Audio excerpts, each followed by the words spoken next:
as we all probably expected, Steven Crowder has been exposed for more wrongdoing. I was kind of waiting for this to happen. I mean, it's pretty obvious to me that he doesn't really give a shit about his workers or his wife or the influence he has on the world. There is now a Mediaite exclusive written by Diana Falzone, and I want to go through it. The title of this is Exclusive. Steven Crowder sent photos of his genitals and exchanged drugs in super creepy workplace, ex-staffers say.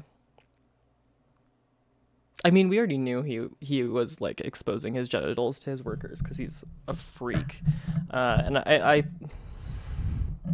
not to speculate too much on something I shouldn't speculate about, but I have a feeling that I don't know. I think he has some desires that he's harbored away. And it leaks out on his employees. Steven Crowder has been a lightning rod for controversy since he launched his online show Louder with Crowder. But behind the scenes, his bombastic behavior has taken center stage with allegations of abusive behavior towards his estranged wife Hillary, as well as claims of toxic workplace conduct by former employees. Yeah, we already knew about that. He's already been exposed for. I think the way that they explained it was dropping his junk on one of his employees' shoulders while they were sleeping and like thinking it was funny, and also like emotionally abusing his wife on camera, and that was leaked, and then he like tried to say that he wasn't being abusive. I don't Very, very odd. I think he's kind of fucked. I don't know why he's trying to like walk it back at this point. Especially with his audience. I mean, he'll still have an audience is basically what I'm trying to say, unfortunately. Now, the fallout from the contentious divorce as well as Crowder's alleged workplace misconduct threatens to derail the enormously popular show that once landed its right-wing star with a $50 million offer from the Daily Wire.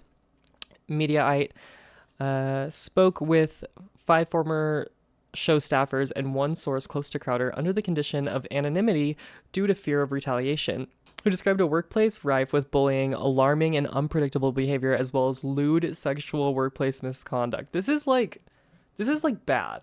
Like really, really bad. Like he can be sued. And the person, his employees who sue him would probably win, to be honest, because it seems like they have proof of a lot of this. I mean, I know that there's video of him like attacking them verbally on set, like caught on video. So I feel like there's plenty of evidence at this point to prove what kind of person he actually is behind the scenes. Earlier this month, after repeated suspensions, Louder with Crowder decamped from YouTube, where it commanded a mighty audience of 5.8 million subscribers, to Rumble, a less regulated but much smaller alternative. The show's audience has dwindled on Rumble. Yeah, because who the fuck is using that? To the point where his last 5 shows averaged some 288,000 viewers, a far cry from the millions Crowder once saw per episode. The show's viewership troubles follow years of alleged misconduct behind the scenes. One former Louder with Crowder employee told Mediaite that during his time on the show, he received unsolicited sexually graphic texts that included photos of Crowder's genitalia. So he just like is straight up sending his nudes to employees. That's crazy. Think about that. Like really put yourself in this position. Think about this. Your boss sends you his nudes? And like for what? Like was he trying to like hook up? Like I don't understand. Those texts and images were reviewed by Mediaite. Oh my god, they have them. In the moment we dismissed it as some sort of frat boy humor. In hindsight, it's super creepy and felt groomer-ish. The ex-employee said, I have to wonder if the Colleen Ballinger situation has given people in this situation some courage to come forward. Like that, I'm being completely serious with that. I'm not even joking.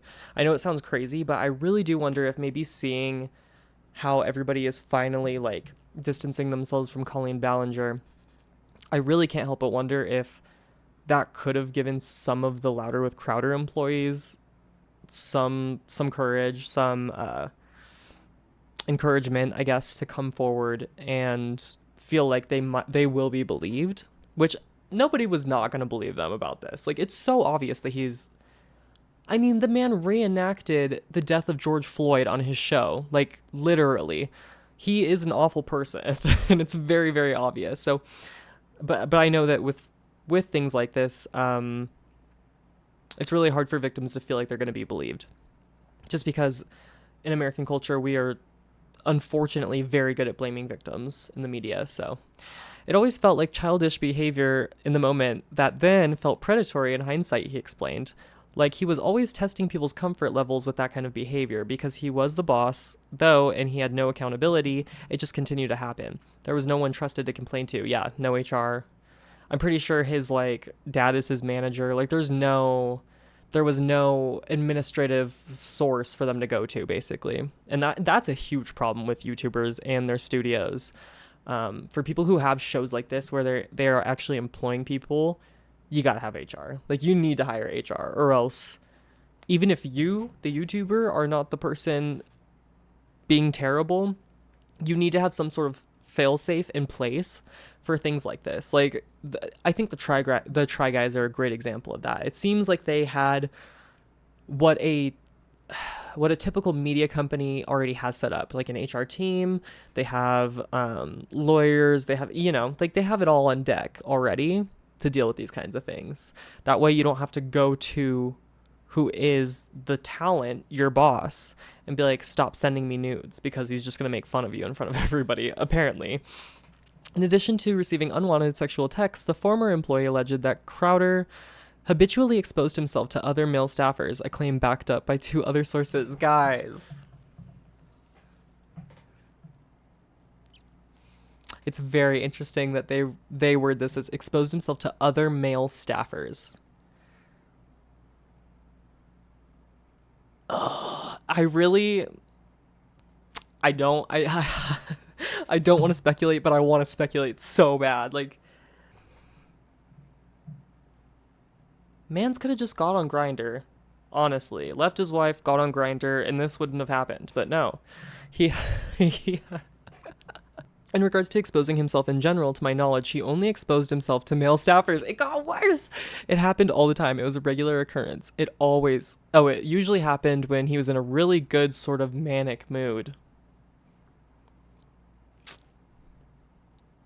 So while we are all disgusted by it and it was never welcomed, it was preferable for him to him being in a bad mood and how he treated people in that state. Wow.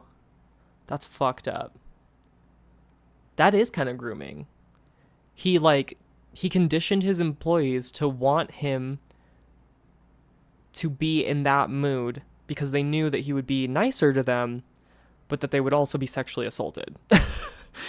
I'm laughing because it's disgusting. It's, like, baffling to me that people are doing things like this in, like, the YouTube community. Like, it's just in general, it's just so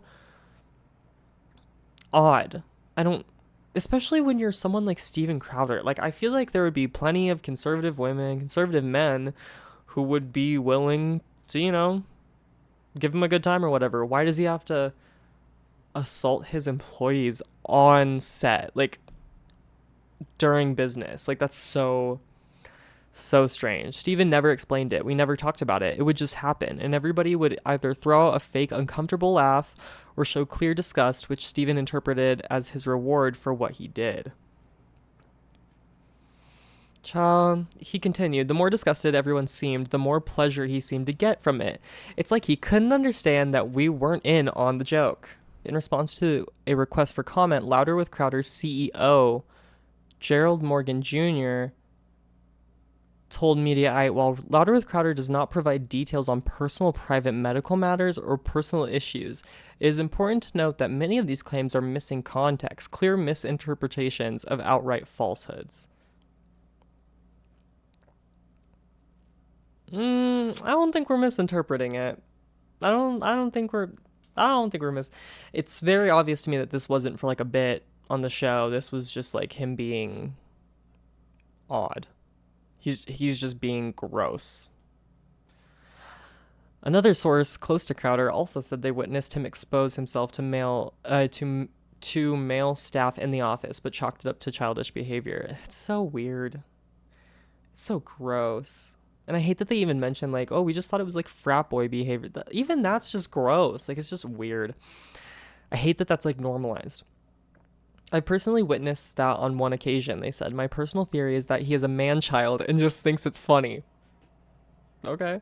Like boys in middle school playing pranks on each other in the locker room. I feel like there's a little bit more to it, but that to me seems to be his mentality. Could it be a power move? Possibly, they said. He does virtually nothing that a grown man should do for himself. Wash his own laundry, prepare his own food, buy his own groceries. Most of the time, someone else does all of that for him. So he's a child that needs to be taken care of, and his humor reflects that type of childish behavior.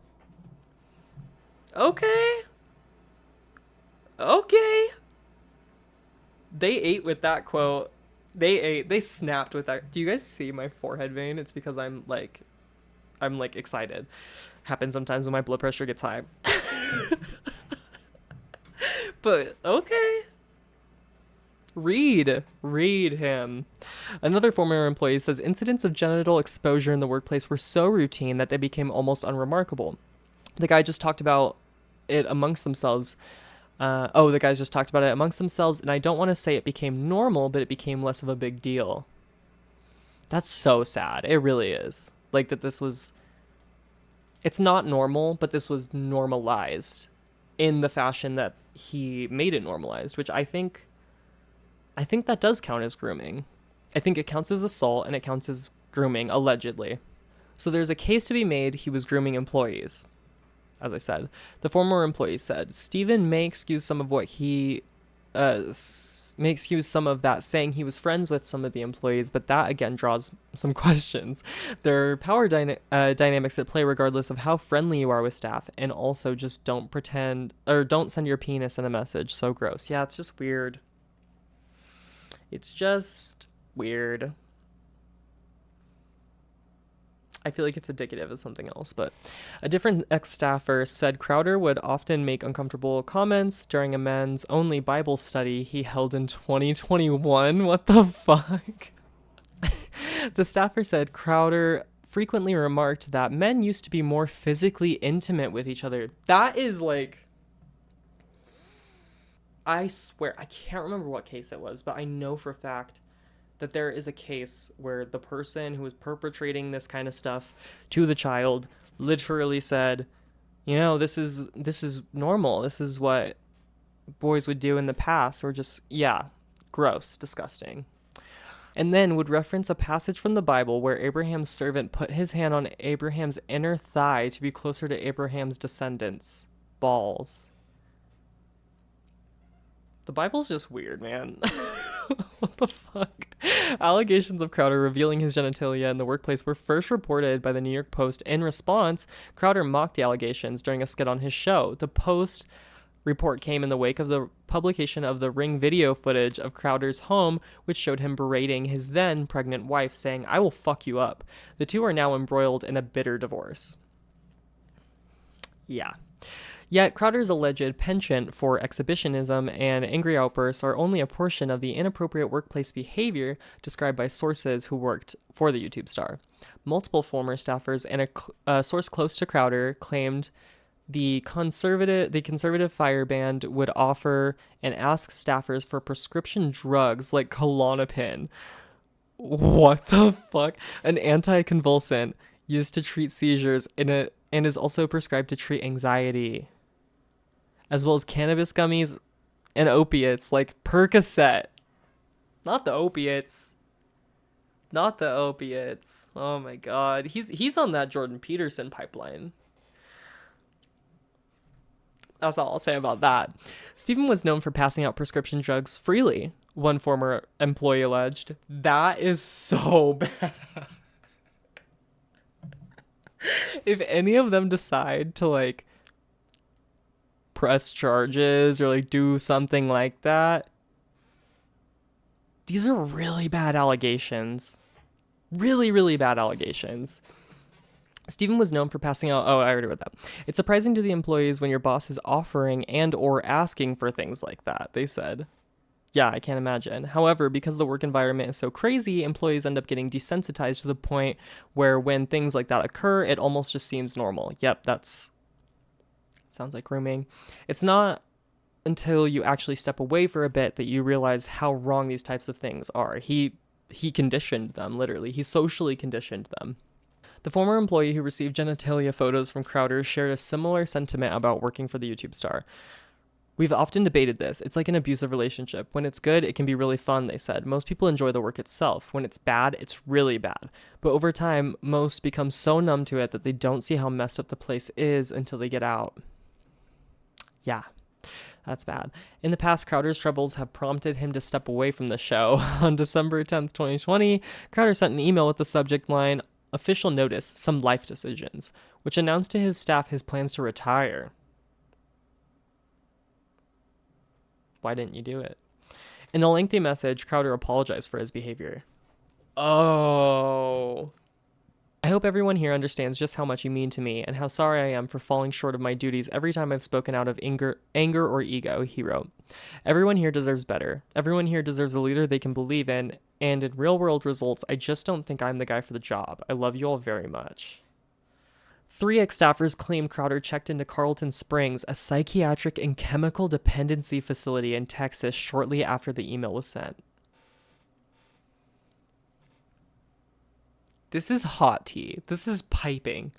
Before long, though, Crowder returned to the show and continued to broadcast to his large audience. 3 years later, a source close to Crowder said working for the scandal embroiled host remains very stressful. It's like walking on eggshells most of the time, they said. Most employees are overworked and underpaid. That is unfortunately very popular in this industry. Nothing is ever good enough. Office morale is extremely low, and many employees have stated that they want to give up and quit. Damn. So that was the article.